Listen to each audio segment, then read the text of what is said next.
الحمدللہ والصلاة والسلام علی رسول اللہ اشہد ان لا الہ الا اللہ وحدہ لا شریک لہ واشہد ان محمدا عبدہ ورسولہ۔ محترم ناظرین، پچھلے درس میں ہم نے اللہ تعالیٰ کی رحمت کے بارے میں بات کی کہ وہ کتنی وسیع ہے اور کن طریقوں سے ہم اللہ تعالیٰ کی رحمت کو حاصل کر سکتے ہیں۔ آج اللہ تعالیٰ کی رحمت کی مختلف صورتیں جو اپنے بندوں پر کرتا ہے اس پر بات کریں گے۔ سب سے پہلی صورت یہ ہے کہ اللہ تعالیٰ کسی قوم پر اس وقت تک عذاب نازل نہیں کرتا ان کی نافرمانیوں پر اور ان کے حد سے گزر جانے پر، جب تک وہ اس امت کی رہنمائی کے لیے، اس کی بہتری کے لیے نبیوں کو نہ بھیج دے۔ جیسا کہ اللہ تعالیٰ نے فرمایا وَمَا كُنَّا مُعَذِّبِينَ حَتَّى نَبْعَثَ رَسُولًا، اور ہم اس وقت تک عذاب نہیں دیا کرتے جب تک ہم کسی رسول کو ان کی طرف مبعوث نہ کر دیں۔ اور یہ سورۃ الاسراء کی 15 نمبر آیت ہے۔ اور اسی طریقے سے اللہ تعالیٰ کا دوسرا فرمان ہے، اللہ تعالیٰ فرماتے ہیں وَمَا كَانَ رَبُّكَ مُهْلِكَ الْقُرَىٰ حَتَّى يَبْعَثَ فِي أُمِّهَا رَسُولًا يَتْلُو عَلَيْهِمْ آيَاتِنَا وَمَا كُنَّا مُهْلِكِ الْقُرَىٰ إِلَّا وَأَهْلُهَا ظَالِمُونَ۔ سورہ قصص کی 59 نمبر آیت میں اللہ تعالیٰ نے فرمایا اور آپ کا رب کسی آبادی کو ہلاک نہیں کرتا، تباہ و برباد نہیں کرتا، حتیٰ کہ کسی مرکزی بستی میں رسول نہ بھیج دے جو انہیں ہماری آیات پڑھ کر کے سنائے۔ نیز ہم صرف ایسی بستی کو ہلاک کرتے ہیں جس کے رہنے والے ظالم ہوں۔ اللہ تعالیٰ کی رحمت کی دوسری قسم یہ ہے کہ اللہ تعالیٰ کسی کو اس کی جان سے زیادہ مکلف نہیں فرماتا، جیسا کہ اللہ تعالیٰ نے سورۃ البقرہ کی 286 نمبر آیت میں فرمایا، آخری آیت میں لا یکلف اللہ نفسا الا وسعها، اللہ کسی جان کو اس کی طاقت سے زیادہ پابند نہیں کرتا، مکلف نہیں ٹھہراتا۔ یہی وجہ ہے کہ جب پانی موجود نہ ہو تو ہمیں تیمم کرنے کی اجازت دی گئی، یا بیماری کی صورت میں پانی موجود ہے لیکن پانی استعمال کرنے سے مرض بڑھ سکتا ہے، تب بھی آپ تیمم کر سکتے ہیں۔ اسی طریقے سے اگر کوئی شخص کھڑا ہو کر کے نماز نہیں پڑھ سکتا، بیماری ہے، کوئی پرابلم ہے، تو بیٹھ کے پڑھ لے۔ اگر بیٹھ کے نہیں پڑھ سکتا تو اس کو رخصت ہے کہ وہ لیٹ کے پڑھ لے۔ اور یہ اللہ کی رحمت کی وجہ سے یہ آسانیاں دی گئیں۔ عورت ہے، وہ حیض اور نفاس کی حالت میں نماز اس کو معاف ہے، یعنی بعد میں قضائی کی بھی ضرورت نہیں ہے۔ جتنے دن وہ حیض اور نفاس میں رہی، ناپاک رہی، وہ اتنے دن نماز نہیں پڑھے گی اور بعد میں اس کی قضائی بھی نہیں دے گی۔ اور یہ عائشہ صدیقہ رضی اللہ تعالیٰ عنہ فرماتی ہیں کہ ہمیں حیض کے دنوں میں نماز کی معافی اور بعد میں قضائی کا حکم نہیں، لیکن جب ہمیں حیض کی حالت میں روزوں کے ایام آ جاتے تو جو روزے ہم چھوڑتی بعد میں ان کی قضائی کا حکم دیا جاتا۔ اسی طرح خانہ کعبہ کا جو حج ہے وہ زندگی میں ایک بار فرض کیا گیا ہے، اور وہ بھی اس پر جو صاحب استطاعت ہو، اور مریض اور مسافر کو مرض اور سفر کے ایام میں روزے ڈیلے کرنے کا حکم دے دیا گیا، لیکن جتنے روزے وہ چھوڑیں بعد میں ان کی قضائی ان پر لازم ہے۔ یہ تمام باتیں اس کی دلیل ہیں کہ اللہ تعالیٰ اپنے بندوں کو ان کی طاقت سے زیادہ مکلف نہیں فرماتا، احکامات کا پابند نہیں بناتا، اور اللہ کا پورا دین ہے وہ آسان ہی ہے، اس میں انسان پر کوئی مشقت وغیرہ نہیں۔ البتہ بعض لوگوں نے اپنی کم علمی اور جہالت کی بنا پر اس دین کو مشکل سمجھ لیا یا بنا لیا ہے۔ اللہ تعالیٰ کی تیسری رحمت کی ایک صورت کہ اللہ تعالیٰ نے حرام چیزوں کو بھی بوقت ضرورت استعمال کی اجازت دی۔ جب آپ کے پاس کوئی حلال چیز نہیں اور آپ ایسی حالت میں ہیں کہ اگر آپ وہ حرام چیز نہیں کھاتے تو آپ مر سکتے ہیں، تو اللہ تعالیٰ نے جو چیزیں حرام کیں اس مرنے کی حالت میں بھی اتنا استعمال کرنے کی اجازت دی جس سے آپ کی جان بچ جائے، اور آپ اس علاقے تک یا اس چیز تک پہنچ سکیں جو حلال ہو، جیسا کہ اللہ تعالیٰ نے فرمایا انما حرم علیکم المیتۃ والدم ولحم الخنزیر وما اہل بہ لغیر اللہ فمن اضطر غیر باغ ولا عاد فلا اثم علیہ ان اللہ غفور الرحیم۔ یہ سورۃ البقرہ کی 173 نمبر آیت ہے۔ فرمایا اس نے بلا شبہ تم پر مردار، خون اور خنزیر کا گوشت حرام کر دیا ہے، اور وہ چیز بھی جو غیر اللہ کے نام سے مشہور ہو اس کو ذبح کیا جائے غیر اللہ کے نام پر، پھر جو مجبور ہو تاہم قانون شکنی کرنے والا اور حد سے بڑھنے والا نہ ہو تو اس پر کچھ گناہ نہیں، اللہ یقیناً بڑا بخشنے والا اور بے حد رحم کرنے والا ہے۔ اللہ تعالیٰ نے اپنی رحمت کی بنا پر لوگوں کی بھول چوک، دل کے خیالات جو وسواس ہیں اور جبر و اکراہ کو معاف کر دیا ہے۔ چنانچہ پیارے نبی صلی اللہ علیہ وسلم نے فرمایا اس چوتھی رحمت کی صورت کو ان اللہ تجاوز عن امتی ما حددت به انفسها ما لم تعمل او تتکلم، بے شک اللہ تعالیٰ نے میری امت کے دل کے خیالات اور وسوسوں کو معاف کر دیا ہے،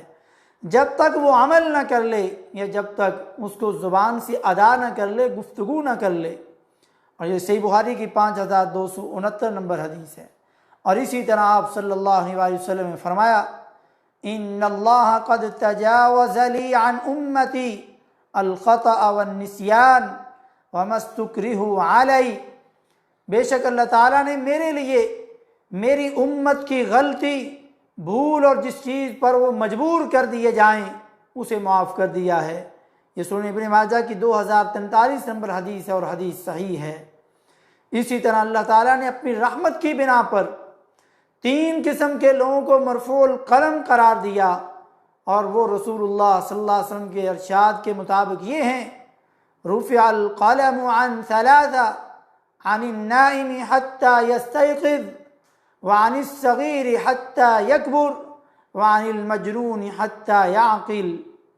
3 آدمیوں سے قلم کو اٹھا لیا گیا، سویا ہوا انسان جب تک وہ بیدار نہ ہو جائے، لیکن اس کا مطلب یہ نہیں کہ وہ لمبی تان کے سویا رہے، فجر کی نماز گئی تو گئی، کوئی الارم نہیں لگایا، رات کو جلدی سویا نہیں، فجر کی فکر نہیں کی، ایسا نہیں، لیکن جس سے غفلت ہو گئی، سب کچھ کیا لیکن پھر بھی نہ اٹھ سکا، اور یہ کبھی کبھار ہوتا ہے۔ تو جب تک وہ سویا ہے اس پر کوئی مسئلہ نہیں، جب تک وہ اٹھ نہ جائے، اور چھوٹا بچہ جب تک بالغ نہ ہو جائے، اور مجنون جب تک وہ دماغی طور پر ٹھیک نہ ہو جائے۔ اور یہ سنن ابن ماجہ کی 2041 نمبر حدیث اور حدیث صحیح ہے۔ 5ویں قسم، اللہ تعالیٰ کی رحمت اتنی وسیع ہے کہ وہ خود ہی اپنے گناہگار بندوں کو پیار بھرے انداز میں اپنی رحمت و مغفرت کی امید دلاتے ہوئے ارشاد فرماتا ہے قل یا عبادی الذین اسرفوا علی انفسہم لا تقنطوا من رحمت اللہ ان اللہ یغفر الذنوب جمیعا انہ هو الغفور الرحیم۔ آپ کہہ دیجئے کہ میرے وہ بندے جنہوں نے گناہوں کا ارتکاب کر کے اپنے اوپر زیادتی کی ہے، تم اللہ کی رحمت سے نا امید نہ ہو، مایوس نہ ہو، بے شک اللہ تعالیٰ تمام گناہوں کو معاف کر دیتا ہے، یقیناً وہی تو ہے جو بڑا معاف کرنے والا اور بے حد رحم کرنے والا اور مہربان ہے۔ اور وہ خود ہی ہر صبح ہر شام اپنا دست مبارک پھیلا کر کے اپنے بندوں کو پیشکش کرتا ہے، ان کو آفر دیتا ہے کہ تم توبہ کر لو، میں تمہیں معاف کر دوں گا۔ چنانچہ رسول اللہ صلی اللہ علیہ وسلم نے فرمایا ان اللہ عز وجل یبسط یدہ باللیل لیتوب مسیء النہار ویبسط یدہ بالنہار لیتوب مسیء اللیل حتی تطلع الشمس من مغربها، بے شک اللہ تعالیٰ اپنے دست رحمت رات کے وقت پھیلاتا ہے تاکہ دن میں گناہ کرنے والا شخص توبہ کر لے، معافی مانگ لے، اسی طرح دن کے وقت بھی اپنا دست رحمت پھیلاتا ہے تاکہ رات میں گناہ کرنے والا آدمی توبہ کر لے، یہاں تک کہ سورج مغرب سے طلوع ہو جائے۔ اور یہ سورۃ الزمر کے بعد صحیح مسلم کی 2759 نمبر حدیث ہے، اور جو آیت گزری وہ سورۃ الزمر کی 53 نمبر آیت ہے۔ اور جو شخص بھی کسی برائی کے بعد اخلاص دل کے ساتھ اللہ سے توبہ کر لے، معافی مانگ لے، تو اسے اپنی رحمت کی بنا پر معاف کر دیتا ہے۔ ارشاد باری ہے وَمَنْ يَعْمَلْ سُوءًا أَوْ يَظْلِمْ نَفْسَهُ ثُمَّ يَسْتَغْفِرِ اللَّهَ يَجِدِ اللَّهَ غَفُورًا رَحِيمًا، جو شخص کو برائی کرے یا گناہ کا ارتکاب کر کے اپنی جان پر ظلم کرے، پھر اللہ تعالیٰ سے معافی طلب کرے، تو اللہ تعالیٰ کو انتہائی بخشنے والا، بے حد مہربان پائے گا۔ بلکہ اللہ رب العزت اتنا رحیم ہے کہ اسے اپنے فرشتوں کو حکم دے رکھا ہے کہ اس کا کوئی بندہ جب کسی گناہ کا ارتکاب کرے تو فوری طور پر اسے نہ لکھیں، بلکہ کچھ وقت کے لیے اسے مہلت دیں، شاید کہ وہ معافی مانگ لے۔ رسول اللہ صلی اللہ علیہ وسلم کا ارشاد گرامی ہے ان صاحب الشمال لیرفع القلم 6 ساعات عن العبد المسلم المخطئ فإن ندم واستغفر الله منها القاها وإلا كتبت واحدة۔ سبحان اللہ۔ بے شک بائیں طرف والا فرشتہ اپنا قلم خطا کار بندہ مسلمان سے 6 گھڑیوں تک اٹھائے رکھتا ہے، پھر اگر وہ شرمندہ ہو کر کے معافی مانگ لیتا ہے تو اس کی خطا کو نظر انداز کر دیتا ہے، ورنہ اگر وہ ان لمحوں میں 6 لمحوں میں 6 گھڑیوں میں معافی نہیں مانگتا تو پھر اس کی ایک خطا لکھ دی جاتی ہے۔ آپ تصور کر سکتے ہیں کہ اللہ رب العزت اپنے اس بندے پر کتنا رحیم ہے، کتنی مہلت دی۔ گناہ کرنے کے بعد بھی 6 گھڑیوں تک مہلت ہے کہ شاید میرا بندہ توبہ کر لے، شاید میرا بندہ معافی مانگ لے، شاید یہ واپس لوٹ آئے، شاید یہ اپنی آنکھیں کھول لے، اپنے گناہ سے توبہ کر لے۔ جو اس نے جان بوجھ کر کے غلطی سے بھولے سے گناہ کر لیا ہے اس سے بھی توبہ کر لے۔ کتنی اللہ کی رحمت وسیع ہے۔ میرے بھائیوں، یہ اللہ کی رحمت کی 5 صورتیں ہم نے ذکر کیں۔ انشاءاللہ آگے کچھ اور صورتیں ہیں، انشاءاللہ ہم اگلے درس میں اتوار کے دن انشاءاللہ ان کو ذکر کریں گے۔ اللہ رب العزت سے دعا ہے کہ اللہ رب العزت ہمیں اپنے رب کی رحمتوں کو سمیٹنے والا بنائے، ان رحمتوں کی ان صورتوں میں اللہ کی رحمت حاصل کرنے والا بنائے۔ اللہ رب العزت ہم سب کی اصلاح فرمائے، ہمیں آخرت کی صحیح فکر، قبر کی تیاری کرنے کی توفیق نصیب فرمائے۔ سبحان ربک رب العزت عما یصفون وسلام علی المرسلین والحمد للہ رب العالمین وصلی اللہ تعالی علی خیر خلقہ محمد وعلی آلہ واصحابہ اجمعین۔